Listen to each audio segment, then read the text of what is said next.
빌립보서 2장 5절에서 11절까지 말씀을 보시도록 하겠습니다. 빌립보서 2장 5절에서 11절입니다. 우리 같이 교독하기로 하겠습니다. 너희 안에 이 마음을 품으라. 곧 그리스도 예수의 마음이니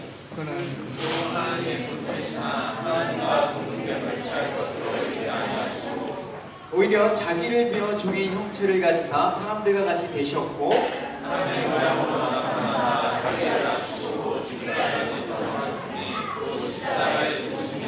이러므로 하나님이 그를 지극히 높여 모든 이름 위에 뛰어난 이름을 주사 하늘에 있는 자들과 땅에 있는 자들과 땅 아래에 있는 자들로 모든 무릎을 주의 이름에 꿇게 하시고. 같이 읽겠습니다. 모든 입으로 예수 그리스도를 주라 시인하여 하나님 아버지께 영광을 돌리게 하셨느니라. 아멘. 예, 오늘 본문에 언급하고 있는 당시 빌립보서는 빌립보 교회에 대한 그 서신서는 빌립보 교회가 참 바울을 또 사랑하기도 했고 또 복음 전파에 열심히 있는 그런 교회였습니다. 근데 빌립보 교회에 문제가 있었습니다. 그게 뭐냐면 지금 하나로 연합되지 못하고 분쟁하는 그 상태에서 바울이 이 서신서의 겉면의 내용을 하고 있다는 사실을 여러분 염두에 두시기 바랍니다. 그래서 오늘 5절에 너희 안에 이 마음을 품으라. 곧 그리스도 예수의 마음이라고 하였습니다. 그렇다면 우리가 신앙의 본을 삼아야 될 그리스도의 마음은 과연 어떤 마음일까요? 라는 그런 질문으로 우리가 오늘 본문을 나눠보도록 하겠습니다. 성경에 보면 끊임없이 마음에 대한 얘기를 참 많이 합니다. 예를 들어서 그런 것이죠. 하나님 그 마음에 하나님 두기를 싫어하는 것을 죄라고 얘기를 하고 또 마음이 청결한 자는 복이 있다라고도 얘기를 합니다. 또 우리가 하나님을 사랑하는데 어떻게 하라고 얘기하냐면 마음을 다하고 사랑하라고 얘기를 하고 있습니다. 또 하나님을 믿는데 마음으로 믿어 의에 이르게 된다고 그 마음을 얘기하고 있거든요.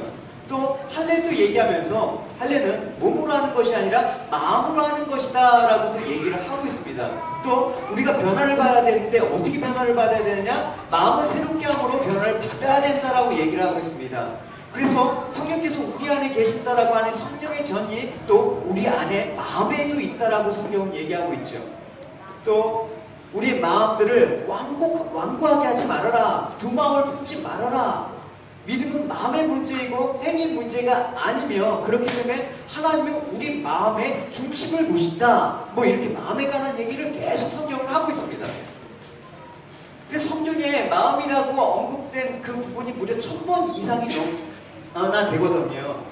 그러니까 그리스도인이 된다라는 것은 1차적으로 행위 문제보다는 마음의 변화가 먼저 선행돼야 된다라는 것을 우리는 인지할 수가 있는 것입니다. 우리가 열심히 교회를 다니죠. 봉사도 열심히 해야죠. 11조도 빠지지 않고 드리죠. 근데 그 마음이 예수를 닮아가는 그 마음 가운데 있지 않으면 정상적으로 그리스도인에다운 그런 삶들을 살아갈 수가 없음을 우리는 알고 있습니다. 그래서 결국은 신앙생활은 우리 마음을 과연 어떻게 가꿀 것인가 라는 그런 물음에서 우리가 출발을 해야 되는 것 같습니다. 그래서 오늘 우리가 예수님의 이 삶을 통해서 예수님께서 이 마음을 우리에게 알려주셨는데 이 마음이 어떤 것인가 그 내용을 지금부터 살펴보도록 하도록 하겠습니다. 오늘 첫 번째 예수님께서 이 마음을 품으라고 하셨을 때 예수님께서 어떻게 하셨나? 첫 번째는 하나님과 동등됨을 취하지 아니하셨다라고 선언을 하고 있습니다. 우리 6절을 같이 읽어보시도록 하겠습니다. 시작. 하나님의 본체시나 하나님과 동등됨을 취할 것으로 여기지 아니하시고. 여기서 우리는 그리스도의 본질에 관해서 설명을 지금 듣게 되고 있습니다. 그리스도는 무엇이라? 하나님 본체이시다라고 얘기를 하고 있습니다. 본체라는 말은 하나님과 본질적으로 속성과 성품을 동일하게 지녔다라고 얘기를 할 수 있는 것입니다. 다시 말해서 그리스도 자신은 곧 하나님이시다라는 그 선언을 하고 있는 것입니다. 우리가 기독교 신앙에서 삼위일체 하나님을 빼놓을 수가 없는 것이죠. 그래서 예수 그리스도는 삼위일체 하나님 가운데 두 번째 의격을 가진 성자 하나님이시다. 근데 그 성자 하나님은 그 속성과 능력과 영광에 있어서 하나님과 동일하신 분이시다라고 얘기를 하고 있고 성경의 많은 부분들이 그 부분을 증거하고 있습니다. 그래서 그리스도께서도 자신을 가리켜 내가 곧 하나님이다 라고 동일시하는 그런 말씀을 하셨죠. 요한복음 10장 30절에서 나와 아버지는 하나이다 이렇게 얘기를 하고 있습니다. 또 요한복음 12장 45절에서 나를 보는 자는 나를 보내신 이를 보는 것이다 라고 하나님 아버지와 자신을 동일시하고 있단 말입니다. 또 이렇게 예수님의 선언 말고도 예수님께서 이 땅에 오셔서 행하신 많은 일들 가운데도 예수님 하나님이 아니시고 도저히 이 일을 행할 수 없습니다라는 사실을 우리는 복음서를 비롯한 서신서의 그 사도들의 증거에서 너무 많이 찾아볼 수가 있습니다. 한번 쭉 정리를 한번 해봅시다. 먼저 예수님께서는 어떤 분이시냐? 생명을 살리신 능력이 있는 분이시다. 그래서 12살 회당장의 딸의 죽음까지도 살려내셨죠. 또 죽은 지 사흘된 나사로를 살려내셨죠. 나인생 과부의 아들을 살려내셨죠. 그러니까 죽은 자를 이렇게 살리실 분은 오직 하나님밖에 없으시다. 그렇다면 그 죽은 자를 살리신 예수님은 누구시냐? 하나님이시다라는 거죠. 또 예수님께서 죄를 사해 주셨죠. 중풍병자의 죄를 사해 주셨고 많은 이들의 죄를 사해 주셨습니다. 하나님 앞에 범죄한 죄는 누구만 용서하실 수 있다? 하나님만 용서하실 수 있다. 근데 예수님께서 그 죄를 용서하셨다면 그 예수님은 하나님이시다. 이걸 성경에서 증거하고 있는 것입니다. 또 예수님께서 또 음식물도 창조하셨죠. 보리떡 5개, 물고기 2마리로 5,000명을 먹이시기도 하셨고 또 식물을 지배하셨죠. 무화과 나무를 저주하시니까 무화과 나무가 말라 죽었습니다. 바다를 지배하셨습니다. 물고기가 있는 곳을 아시고 그곳에 그물을 던질 때 걸리도록 하셨습니다. 풍랑을 잔잔케 하셨습니다. 귀신을 쫓아내시고 병든 자를 고쳐주시고 소경의 눈을 뜨시고 또 죽은 지 3일 만에 부활하셨습니다. 여러분 너무나 다 아는 얘기지만 이 일을 통해서 우리가 뭘 알아야 되냐? 예수님은 하나님이시다라는 걸 알아야 되는 것이죠. 사도들의 증거도 한번 살펴보도록 합시다. 사도 요한은 이렇게 얘기하고 있습니다. 대체 말씀이 계시느니라. 이 말씀이 하나님과 함께 계셨으니 이 말씀은 곧 하나님이시다. 이 말씀은 뭐라고요? 성자 예수님을 뜻하는 것이죠. 또 사도 바울은 예수 그리스도를 가리켜 그는 만물에 계셔서 세세의 찬양을 받으실 하나님이시다 라고 선언을 하고 있습니다. 또 골로새서 2장 9절에 그 안에 예수님 안에는 신성의 모든 충만이 육체로 거하셨다. 육체로 오신 그 예수님은 하나님이시다라고 밝히고 있습니다. 디도서 2장 13절 예수님은 하나님 구주 예수 그리스도, 즉 하나님과 예수 그리스도 같은 분이다 라고 얘기를 하고 있습니다. 그러니까 이것만 보더라도 예수 그리스도가 하나님이시라는 것은 명백한 사실이라는 것입니다. 그래서 이렇게 하나님 되신 그리스도께서 하나님과 동등되지만 어떻게 하셨다? 동등됨을 취하지 아니하셨다. 스스로 낮아지셨다. 그렇게 얘기하고 있습니다. 그 마음을 배우라 라고 얘기를 하고 있습니다. 전능하시고 창조주신 하나님께서, 하나님이신 그리스도께서 하나님으로서의 자존심과 영광을 다 유보하시고 피조물인 이 죄인된 인간을 섬기는 삶을 사셨죠. 마지막엔 당신의 몸까지 내어주셨던 것입니다. 그래서 그리스도의 낮아지심은 우리에게 겸손이란 것이 무엇인가를 분명히 가르쳐주고 있다는 것입니다. 그러니까 겸손이라는 것은 남 앞에서 무조건 자기를 낮추는 것이 아니라 자신에게 아무리 많은 힘과 권세가 있어도 그것을 자랑하지 않고 도리어 하나님의 영광을 위해서 또 하나님의 사랑하시는 그 영혼을 위해서 이웃을 위해서 선용하는 것이 바로 성경적인 겸손이라는 것입니다. 우리는 겸손을 가장 교만을 많이 하고 있지만 진정한 겸손은 그런 게 아니라는 것입니다. 그래서 우리는 우리가 처한 겸손의 자세가 무엇인지 그리스도의 낮아심, 하나님과 동등됨을 취하지 아니하시는 그 낮아짐에서 그 마음을 배워야 된다라고 오늘 본문은 선언하고 있습니다. 두 번째는 바로 예수 그리스도께서 자기를 비워 종의 형상으로 되어서 뭐와 같이 되었다? 낮아지는, 하나님과 동등됨을 취하지 않는 정도에서 그치는 게 아니라 사람과 같이 되었다라고 얘기하고 있습니다. 같이 7절을 읽어보시도록 하겠습니다. 시작. 오히려 자기를 비워 종의 형체를 가지사 사람들과 같이 되셨고. 예수 그리스도는 본래 하나님이셨는데 우리가 동일한 인간이 되셔 이 땅에 오셨다는 것입니다. 이를 가리켜 여러분 뭐라고 합니까? 크리스마스. 이렇게 얘기합니다. 이를 가리켜 예수 그리스도의 성육신, 인카네이션이라고 얘기를 하죠. 그래서 우리는 여기서 예수님이 참 인간 되심에 대해서 다시 한번 생각할 필요가 있는 것입니다.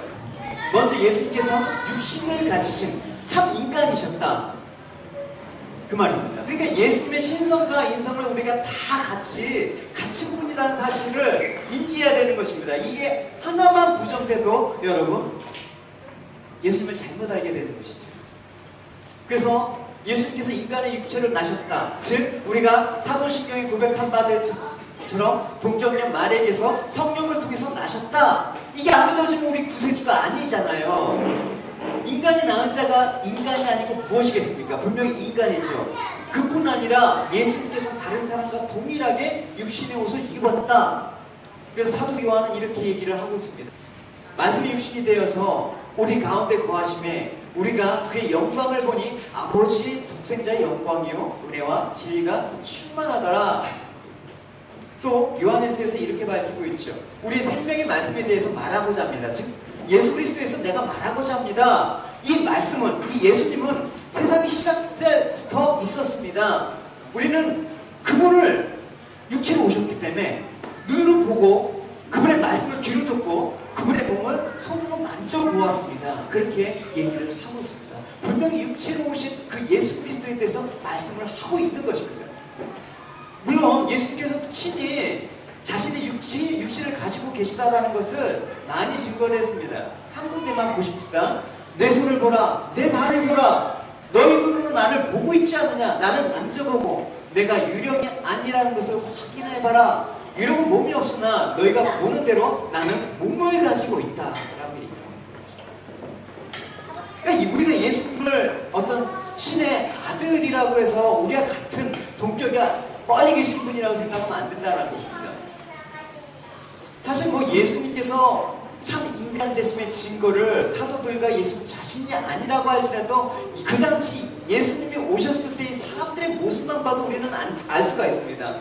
예수님께서 고향 사람들한테 환영받으셨습니까? 배척받으셨습니다. 왜 그렇습니까? 바로 마리아의 아들 목수의 그런 생활을 하셨던 그런 모습들을 보았기 때문에 그들은 하나님의 권위를 인정하지 않았다는 것입니다. 어쨌든 그것은 예수님의 인간 되심을 명백히 또 증거하는 반증이기도 하는 것입니다. 이런 증거들이 많은데 과연 예수님이 인간이 아니라는 것을 누가 부인할 수가 있겠습니까? 그래서 예수님께서는 참 육체를 가지신 그 인간으로 오셨다. 근데 인간으로 오셨는데 인간으로 오셨기 때문에 예수님께서 여러분 어떠하셨을 것 같습니까? 인간의 한계 또한 체험하셨다는 것. 그게 우리에게 참 중요한 일이죠. 예수님께서 근본 하나님의 본체이시고 하나님과 동등하신 분이었는데 하나님께서 가지신 신적 권능과 속성을 동일하게 지시는 하나님이셨는데 동시에 인간이셨기 때문에 인간의 육체와 성정이 같은 그런 모습을 보이셨습니다. 즉 말하자면 인간으로서 한계를 체험하셨다는 것입니다. 이게 중요해요. 예수님께서 행로 중에 피곤함을 느꼈다고 복음서에 얘기하고 있습니다. 또 배고픔을 느꼈다라고 얘기를 하고 있습니다. 또 수가성 여인을 만날 때 갈증을 느낀 상태였다라고 얘기를 하고 있습니다. 잠을 주무시기도 하셨습니다. 육신을 입고 오셨기 때문에. 또 마음의 번민을 갖고 정신적인 고통도 당했다고 얘기했습니다. 주님께서 내가 심히 괴롭다라고 얘기하시지 않았습니까? 또 사랑하는 자 앞에서 눈물을 흘리기도 했습니다. 죽은 나사로를 보고 눈물을 흘렸죠. 불의를 보고 막 근심하면서 노하기도 하셨습니다. 또 어떤 일에 대해서 기이 여기다, 백부장의 믿음을 보고 기이 여겼다, 이런 말도 하지 않습니다. 그러니까 육체적인 고통과 죽음까지도 경험하셨다. 그러니까 이상의 모든 것들은 예수님께서 육신으로 이 땅에 오셨기 때문에 가질 수밖에 없는 한계도 떠안으셨다는 것입니다. 그러니까 우리가 동일하다 그러면 여러분 어떤 마음이 듭니까? 아, 내 아픔도 알아주시겠지, 내 즐거움과 내 어려움을 알아주시겠지. 알아주십니까? 그렇죠. 왜? 우리가 겪은 모든 것들 예수님께서 겪으셨기 때문에 그런 것입니다. 그러니까 우리를 위로하실 수 있는 분입니다. 왜 그렇습니까? 아시니까. 그걸 뭐라고 합니까? 예수님께서 우리를 공감하셨다라고 얘기하는 것입니다. 마음을 같이 하실 수가 있으셨다라는 것입니다. 미국의 6살인 라일이라는 그 소녀의 모습입니다. 지난주에 기사를 발췌한 것입니다. 근데 이 소녀가 전두 탈모증을 앓고 있는 소녀인데 이게 뭐냐면 두피 머리카락 전체가 빠지는, 그래서 머리카락이 하나도 없는 거예요. 면역 기능이 이상이 생겨서 발생하는 질환이라고 합니다.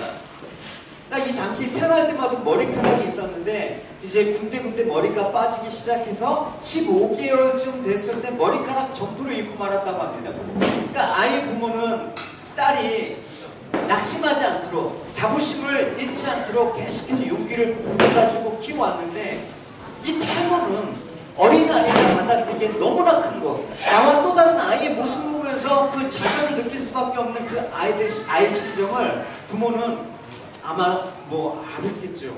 어쨌든 이 아이한테 되게 힘들었나 봐요. 그래서 어느 날 혼자 슬픔을 감당하기 힘들었던 이 아이는 엄마에게 고백을 합니다. 엄마, 나는 내 자신을 사랑하지 않아. 이렇게 얘기하는 거예요. 그러니까 충격을 엄마가 받았죠. 무슨 말이야? 너 자신을 사랑하지 않는다니? 다시 물으니까 그 엘이라는 이 아이가, 난 나를 사랑하지 않아요. 머리카락이 없잖아요. 이렇게 대답을 하는 거예요. 그러니까 엄마는 딸의 머리카락에 대해서 딸이 언급한 적이 한 번도 없기 때문에 얘가 이거 갖고 이렇게 고민하고 있는지 몰랐던 거예요. 그러니까 이를 전에 듣는 아빠가 딸한테 얘기하는 거예요. 너는 이 세상에서 가장 특별한 아이야. 머리카락이 있든 없든 중요하지 않아. 엄마 아빠는 너의 어떤 때문에 사랑하는 것이 아니라 너 자체를 사랑한단다. 이렇게 얘기를 했습니다. 근데 그 말이 위로가 안 되는 거예요. 계속해서 그 따뜻한 그 다독거림에도 위로가 안 돼갖고 위기소침해 있는 그 엘이라는 그 여자아이한테 아빠가 얘기를 해요. 그러면 딸아, 나도 아빠도 머리를 밀까? 그러니까 그 엘이가 고개를 끄덕이면서 예. 그래서 아빠는 딸과 함께 욕실에 들어가고 자기 머리를 미는 장면이 나오죠. 그러니까 딸은 자기와 똑같은 그 아빠의 머리를 보고 위로를 받는 거예요. 나를 가장 사랑한 분이 나와 같은 모습이구나. 거기서 위로를 받는 거란 말입니다. 예수께서 이 땅에 우리와 같은 모습으로 오셨다. 이 놀라운 사실이 여러분 위로가 되십니까? 인간으로 나셨기 때문에 우리가 갖고 있는 모든 한계, 연약함들을 예수께서 다 체험하셨다는 것입니다. 그래서 예수님께서는 우리를 위로하실 수 있는 분이다 라고 고백할 수가 있는 것입니다. 단 위로만 해서 끝나는 것이 아니라 진짜 위로는 어떻게 해야 합니까? 우리 모든 연약함을 극복할 수 있는 힘을 주신 분이다. 그래서 예수님께서는 그 위로가 참된 위로가 될 수 있는 것은 인간임에도 불구하고 연약한 우리의 육체가 겪는 모든 것을 겪었음에도 불구하고 우리의 죄가 없으시다. 만약 예수님께서 죄가 있으시다면 우리에게 위로가 안 되는 거예요. 그래서 죄가 없으신 완전한 인간이다 라는 사실을 우리는 고백할 수가 있는 것입니다. 원래 아담의 그 혈통으로 태어난 우리들은 죄가 없는 사람은 한 명도 없습니다. 그래서 로마서에는 기록된 바 의인은 없나니 하나도 없다. 깨닫는 자도 없고 하나님을 찾는 자도 없고 다 치우쳐 함께 무익하게 되고 선을 행하는 자는 없나니 하나도 없다. 이렇게 얘기를 하고 있습니다. 그러니까 인간에게 필연적인 그 죄 때문에 찾아온 이 죽음을 피할 수 있는 사람은 한 명도 없다. 죄가 없다면 죽을 이유가 없는 거예요. 여러분 평생 동안 태어나서 죄를 안 지으신다면 여러분 예수님 안 믿어도 여러분 구원받을 수 있고 영원히 사실 수 있단 말입니다. 그러나 그런 인간이 한 명도 없다라는 것입니다. 원래 인간은 죄 없는 존재로 창조되었긴 했습니다. 죽지 않고 영생할 수 있었습니다. 근데 첫사람 아담의 범죄함으로 말미암아 모든 인간에게 죄로 인한 죽음이라는 것들이 찾아오게 된 것이죠. 그래서 이 죽음의 문제를 해결하기 위해서는 죄가 없으신 분이고 우리가 동일하신 분만 해결 가능해요. 그래서 그리스도께서 우리 몸을 입고 오셨지만 죄가 없으신 분으로 남자의 그 후손으로 온 게 아니라 여자의 후손으로 온 것입니다. 창세기 3장 6절에 그 약속하신 그 하나님이 오신 것입니다. 그래서 예수님께서는 아담의 원죄를 물려받지 않은 여자의 후손으로 오셨다. 그럼에도 불구하고 예수님께서는 인간의 모든 죄를 짊어지시고 인간을 대신해 십자가의 죽으심을 물론 3일 동안 무덤 속에서 죽음의 권세 안에서 자신을 낮추셨다. 그 말씀을 오늘 8절은 이렇게 얘기하고 있습니다. 같이 읽어보도록 하겠습니다. 시작.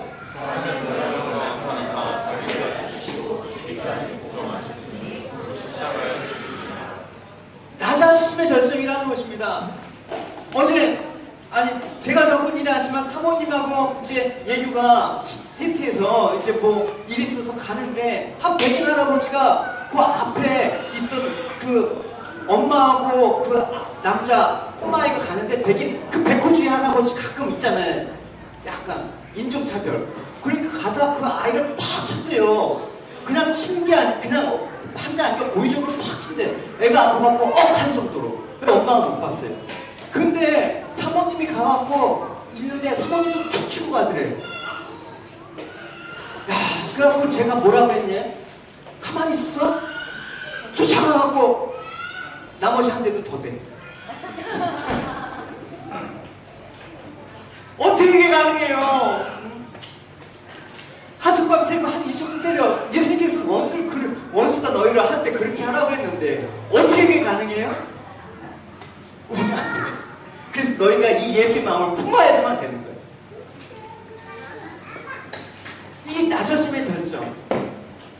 낮아질래야 더 낮아질 수 없는 자리까지 가졌다라는 것입니다. 그래서 특별히 예수 그리스도의 극도의 낮아지심은 그의 죽으심의 방법에서도 나타나는 것이죠. 그 당시 십자가는 어떤 형벌이었습니까? 가장 죄인 중에 죄인만, 극악한 죄인만 지는 형벌이었습니다. 그래서 부재하신 그리스도께서 가장 사악한 죄인이 죄 취급받아서 십자가에까지 죽으신 그 낮으심. 그러니까 인간이신 예수님께서는 죄가 없으신 분임에도 불구하고 그 낮은 자리까지 가셨다는 것입니다. 그렇기 때문에 사도 요한은 이렇게 증거하고 있습니다. 그리스도께서 우리 죄를 용서받게 하시려고 사람의 몸으로 나타나셨습니다. 또한 아무 죄도 없는 그분은 언제 무슨 일을 하든 하나님의 뜻 그대로 실천하셨습니다. 예수님께서는 죄도 없으시고 죄성도 없었습니다. 때문에 스스로 죄를 범하시지 않았다고 성경은 고백하고 있거든요. 누구한테도 책 잡힐 일도 하지 않으셨다라고 얘기를 하고 있습니다. 그러니까 히브리서는 이렇게 얘기하고 있습니다. 우리의 대제사장은 우리가 당하는 이 시련을 몸소 겪으신 분이기 때문에 우리의 연약함을 잘 알고 계십니다. 그러면서 그분은 단 한 번의 유혹도 빠져 죄를 범하신 일이 없습니다라고 얘기를 하고 있습니다. 그러니까 예수께서 죄를 알지 못하고 완전한 인간으로 오셨습니다. 할렐루야! 그렇기 때문에 우리의 구원을 위한 중보자가 되셔서 하나님께 간구하시면서 우리를 대신해서 십자가에 죽으심으로 대속사역을 수행하실 수 있었다라는 것입니다. 그러니까 예수님이 참된 인간이셨다는 것을 결코 부인할 수 없고 또 하나님이심에도 불구하고 역사 가운데 사시면서 우리와 동일한 모습으로 사셨지만 죄가 없으시기 때문에 우리를 형제와 친구와 이웃되게 하셔서 하나님과 화목 제물이 되셨다라는 것입니다. 그게 우리에게 너무나 감격이죠. 그게 이 성탄의 진짜 세계할 때 참된 의미라는 것이죠. 성탄의 그 후유증 보십시오. 여러분 내일만 보더라도 내일 한번 여러분 시티나 여러분 한번 주변에 가보십시오. 온 도로가 쓰레기장이 될 겁니다. 왜? 그 즐거움과 쾌락, 그 크리스마스를 위한 즐거움의 쾌락이 인간의 이 쓰레기의 더미를 보면서 우리는 느낄 수가 있습니다. 교회 앞에 왔더니 온갖 쓰레기가 가득 차 있는 거야 저기. 그게 여러분 참된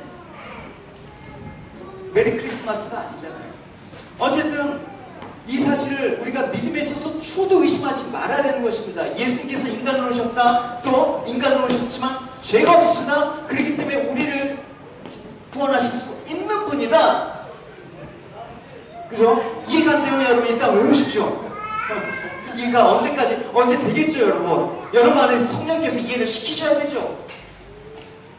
그래서 하나님께서 인간이 되셔서 우리를 위해 죽으신 예수 그리스도의 한량없는 은혜를 여러분 기억하시면서 그날이 오늘 이 성탄의 즐거움 위에 이 은혜가 덮어져서 감격과 기쁨에 여러분 성탄의 그 기쁨을 여러분 맞이하시길 바랍니다. 할렐루야.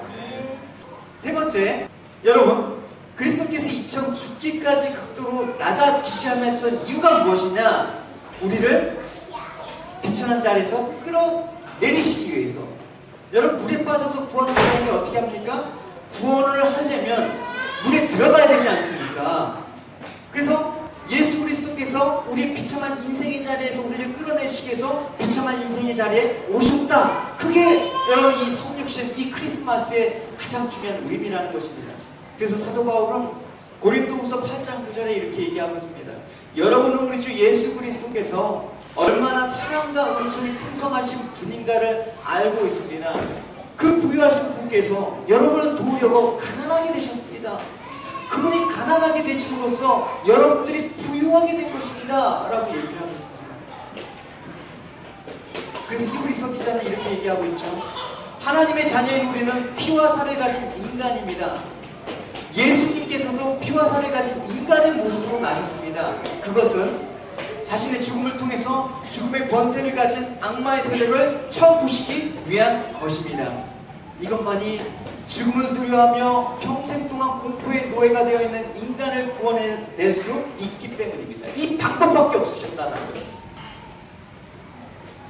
그래서 하나님께서 우리를 구원하시기 위해서 죄와 사망의 자리에서 우리를 끌어내시기 위해서 그 자리에 내려오셔서 하늘 영광 보좌를 버리시고 인간의 몸에 나셔서 죽기까지 낮아지신 그 고통을 당하신 것입니다. 근데 고통을 당하고 죽으셨다. 끝나면 기독교는 구원의 종교가 될 수 없죠. 하나님께서 어떻게 하셨냐가 이제 또 나오죠.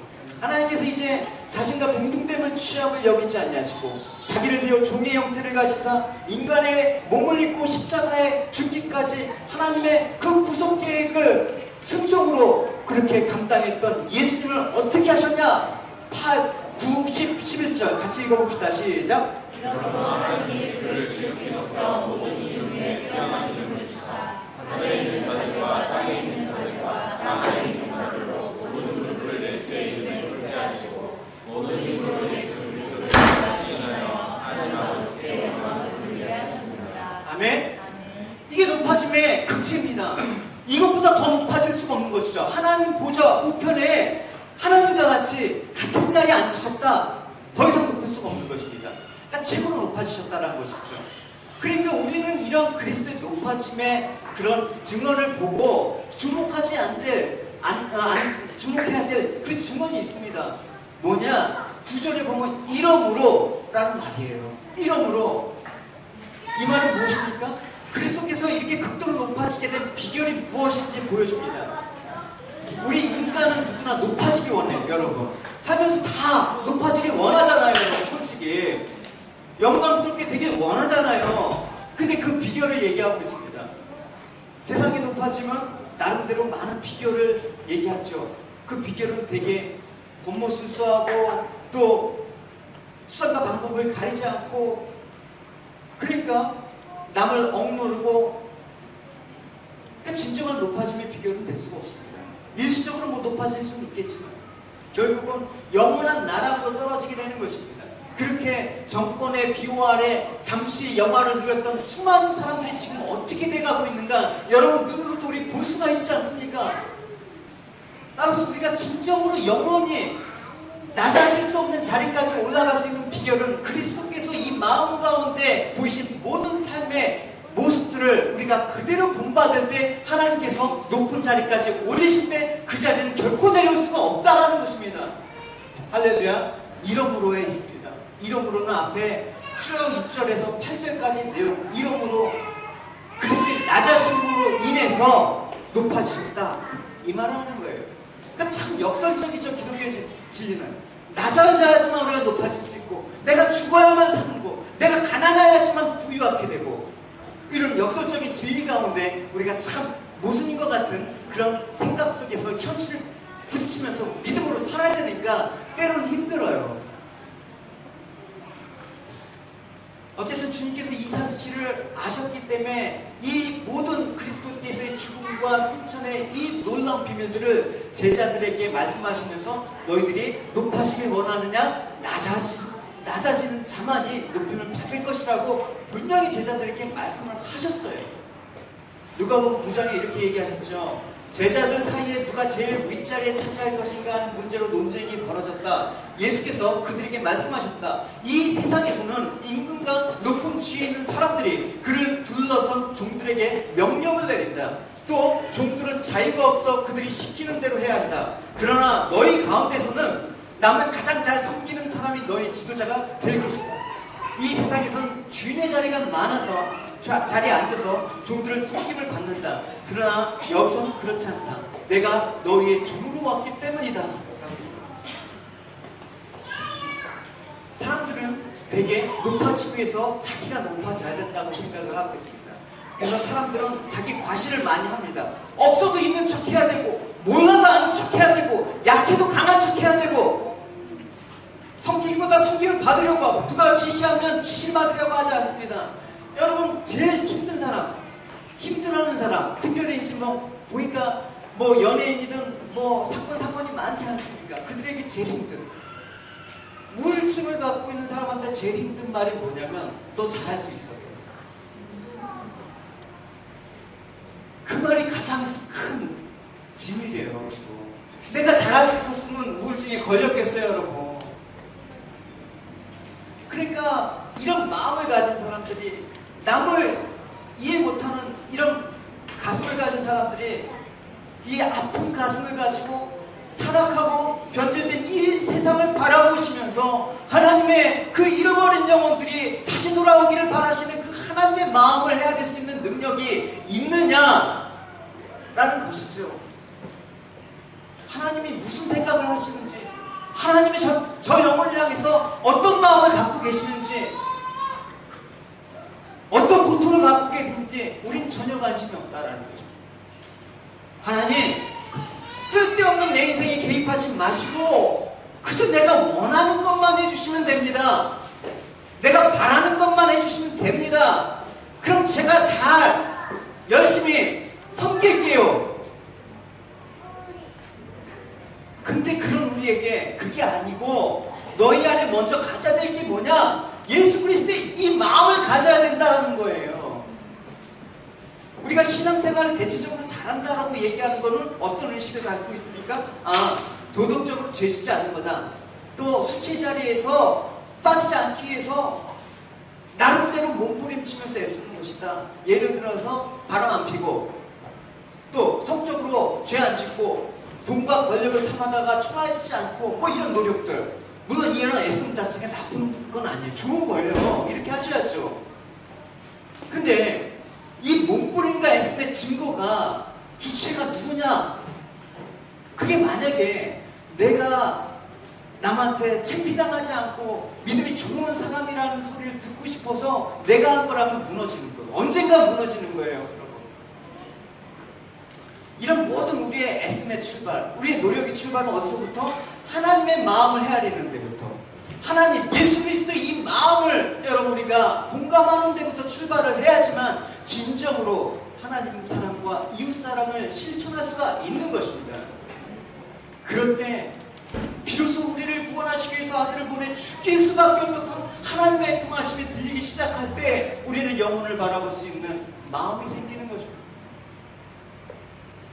그러니까 신앙생활에 있어서 가장 중요한 핵심은 뭐냐? 공감할 수 있는 능력이다. 공감이 돼야지 신앙생활. 그래서 제가 발표는 하겠지만 2018년에 우리 교회 그 표가 이제 정해졌습니다. 기도하면서 공감, 그게 우리 2018년도의 표입니다. 하나님을 마음을 헤아리는 것부터 시작된 그 공감 능력이 이제 하나님의 자녀 성도들의 마음을 헤아리는 쪽으로 흘러가야 되는 것이죠.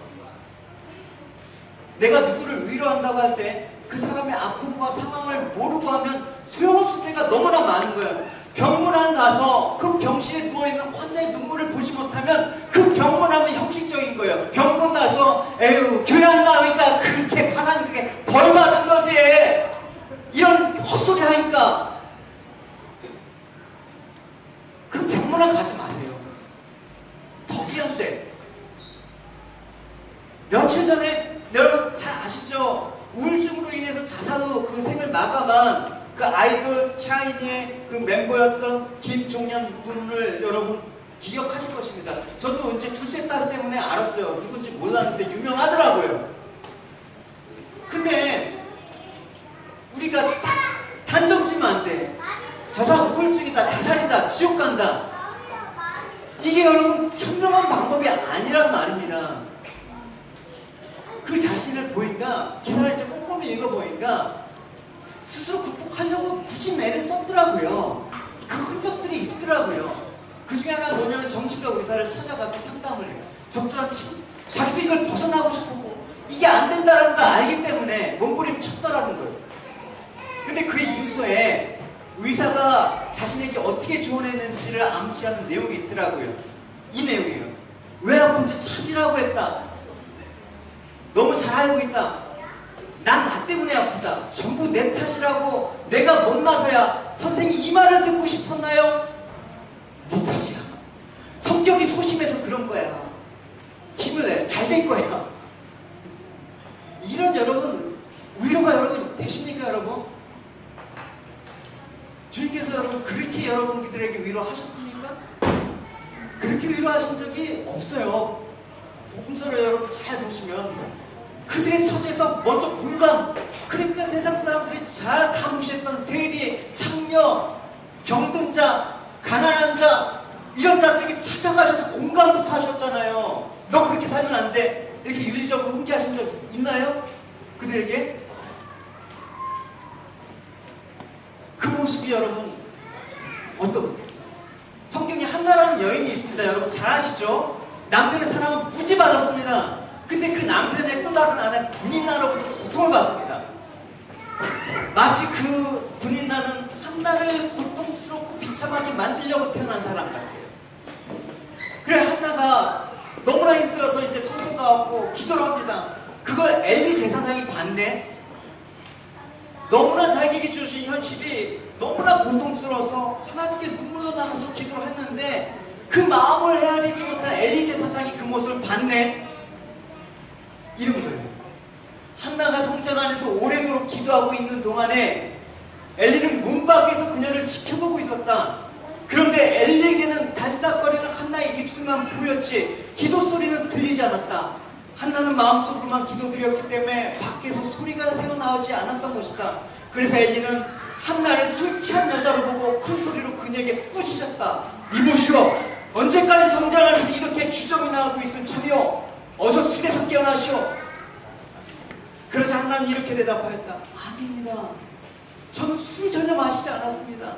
저는 그저 불쌍한 여자입니다. 제 슬픈 마음을 하나님 앞에 그대로 쏟아놓고 있는 중입니다. 제가 이토록 오랫동안 기도를 드린 것은 제 슬픔의 고통을 견딜 수 없기 때문입니다. 저를 나쁜 여자로 보지 말아주십시오.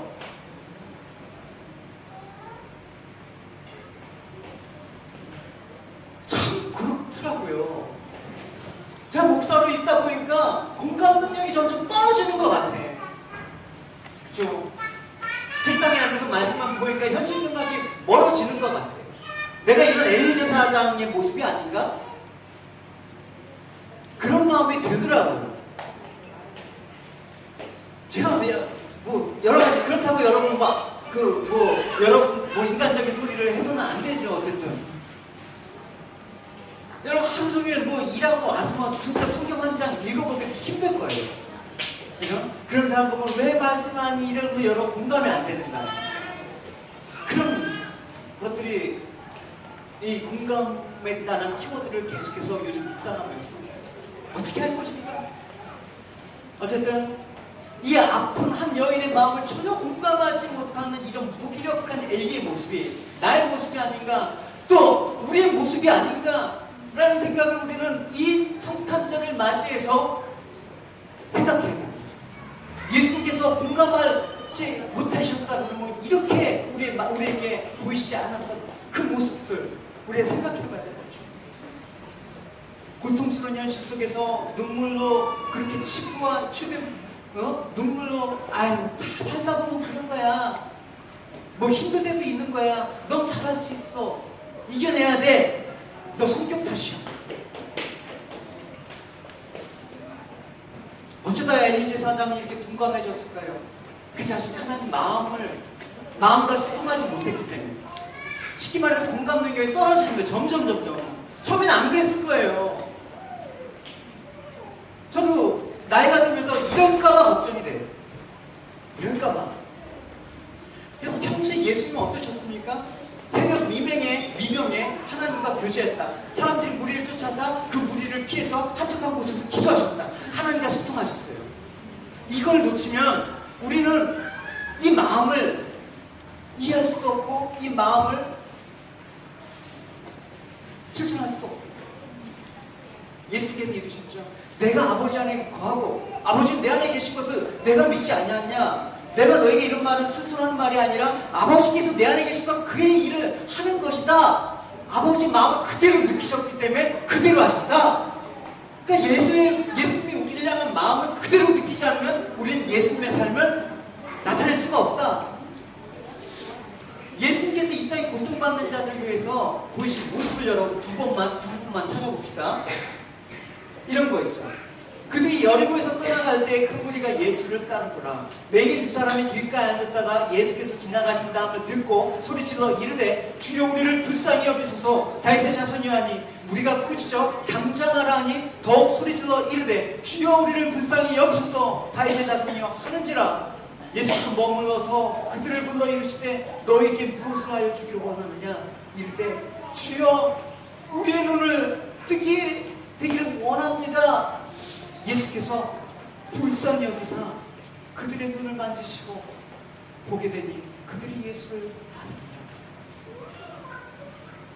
한 군데에서 한 나병 환자가 예수께 와서 꿇어 엎드려 간구하여 이르되 원하시면 저를 깨끗하게 하실 수 있나이다. 예수께서 불쌍히 여기사 손을 내밀어 내게 대시고 이르시되 내가 원하노니 깨끗함을 받으리라. 불쌍히 여겼다. 긍휼히 여겼다. 이 말이 스프랑크 미조마, 이게 뭐냐면 창자가 끊어지다라는, 심장이 터지다라는 얘기예요. 그만큼 공감을 하셨다라는 거죠. 아파보지 않고는 아픈 사람의 마음을 모르는 거죠. 예수님께서는 모든 아픔을 다 담당하셨기 때문에 아실 수 있다라는 거죠. 오늘날 교회에 왜 이렇게 상처받은 사람들이 많아요? 여러분 다 상처받았대요. 한 입을 더 못하는 부부인데 왜 이렇게 마음이 안 통하는 거예요? 내가 배를 벗어나간 자식인데 왜 자식하고 얘기가 안 통해요? 왜 이렇게 소통이 안 되는 거예요? 왜 이렇게 공감이 안 되는 것입니까? 원인은 뭐냐? 하나님과 소통이 안 돼서 하나님께 마음이 안 느껴지니까 소통이 안 되는 거예요. 여러분 이 시간 다시 한번 죄로 인해서 타락한 우리를 위해서 독생자 예수 그리스도를 보내주신 하나님의 그 사랑을 알기 위해서 이제부터 우리가 해야 될 일은 예수님께서 행하신 이 모든 삶의 모습들, 이 모든 마음들을 우리가 품고 알아가는 저희들이 되도록 그렇게 여러분 합시다. 할렐루야. 우리 이제 말씀 맺도록 하겠습니다. 그래서 오늘 우리 본문을 통해서 예수 그리스도는 우리 구원자일 뿐만 아니라 어떻게 살아가야 될 것인가를 말씀을 들었습니다. 예수님 성육신 하기 전에 하나님 본체이고 하나님의 영광을 누릴 수 있음에도 불구하고, 당연히 누릴 것이라고 우리가 생각할 수 있음에도 불구하고 자신이 스스로 낮추셔서 그것을 사용하지 않는다. 그뿐만 아니라 오히려 자신을 비워서 십자가에 죽기까지 고난에 복종하셨기 때문에 하나님께서 이제 그를 지극히 높여 세상의 주, 만유의 주가 되게 하셨다. 그뿐만 아니라 그분의 낮아심을 통해서 우리가 높아졌다. 그분이 비참하게 되심으로써 우리가 존귀하게 되었다. 이제 주님이 십자가에 죽으심이 우리가 하나님의 자녀가 되고 하늘 영광을 누리게 된 축복이 된 것이다. 그래서 너희들이 이 마음을 품어야 된다. 예수 그리스도의 이 낮아짐과 이 높아짐의 원리가 우리에게 적용이 돼야 된다. 우리들도 이제 올 한 해 남은 기간, 또 앞으로 우리 인생 살아가는 우리 인생 내내 예수 그리스도의 주의 심장을 가지고 이 마음을 가지고 예수님의 발자취를 충실히 따라가는 참 제자의 삶을 사기를 축원합니다. 할렐루야. 잃어버린 영혼들을 예수 그리스도를 믿는 그 믿음으로 말미암아 하나님께 영광 돌리는 삶이 우리 가운데 이루어지고 이제 그 마음들이 흘러가서 많은 이들이 정말 이 교회를 통해서 여러분들의 삶을 통해서 돌아오는 그런 위대한 구원의 역사가 이제 2008년도 그 공감하신 하나님의 그 마음들을 본받아서 우리 이제 비전을 선포하고 나가는 저희들 되었으면 좋겠습니다. 우리 같이 일어서서 우리 찬양 고백합시다. 하나님, 정말 하나님께서 이 땅에 보내주신 그 아들을 주기까지 하신 그 마음들, 그 마음이 있는 곳에 하나님 우리 마음이 되기를 원합니다. 하나님, 아버지의 눈물이 나의 눈물이 되기를 원합니다. 아버지, 당신이 바라보는 그 영혼들 향한 그 마음이 우리에게도 느껴질 수 있도록 도와주셨습니다. 나무가는 삶이라고 무관심했던 그 모습이 있다 그러면 용서하여 주시옵소서.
그저 나의 필요한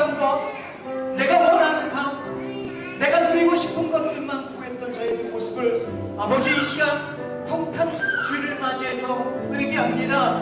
주님, 아버지 마음이 있는 그곳에 하나님 저희들 마음들이 향할 수 있도록 저희를 하나님 아버지 주님의 그 심령을 하나님 공감할 수 있도록 아버지 도와주시옵소서. 하나님과의 소통이 막히는 일이 없도록 날마다 하나님 기도 가운데 말씀 가운데 성령님 우리에게 말씀하여 주시사 하나님 마음을 헤아리고 예수 그리스도의 그 마음들을 하나님 저희들 소유함으로 말미암아 이제 아버지가 기뻐하시는 그 뜻에 하나님 우리의 삶들을 하나님 마음간에서 가장 낮은 그 우리 비참한 그 삶들을 하나님께 드리고 하나님 그 마음을 가지고 이웃과 영혼들 향해서 나갈 수 있도록 아버지 도와주시옵소서. 요한은 내게 복을 주시고 너를 지키시고